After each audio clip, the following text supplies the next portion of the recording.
பெரியவா சரணம். இன்னைக்கு செப்டம்பர் 6. பெரியவா இங்க இருக்கா? நடுவுல இருக்கா? இன்னைக்கு தலைப்பு ஸ்மிருதி. காசிக்கு போய் அந்த கஷேத்திரத்தை நேரில் பார்த்தோம். நேரில் பார்த்தது அனுபவம்.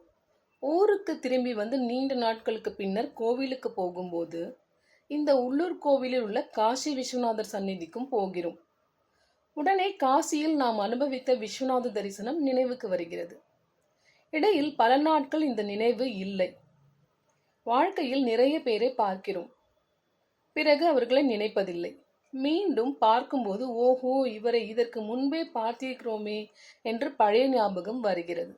இடையில் நினைவு இல்லை. இவ்வாறு இடையில் இருக்கும் நிலைதான் சம்ஸ்காரம் அல்லது அதீந்திரியம் என்பது. அதில் அனுபவத்தின் இம்ப்ரெஷன் உள்ளூர இருக்கிறது. இந்த இம்ப்ரெஷன் பிற்பாடு எக்ஸ்பிரஷனாக வெளிப்படுவதுதான் ஸ்மிருதி, அதாவது நினைவு. ஆக அனுபவம், அந்த அனுபவத்தில் ஏற்பட்ட உள் இம்ப்ரெஷனான சம்ஸ்காரம் என்ற இரண்டையுமே கொண்ட ஸ்மிருதி என்ற நினைவு உண்டாகிறது. பெரியவா சரணம். தேங்க்யூ.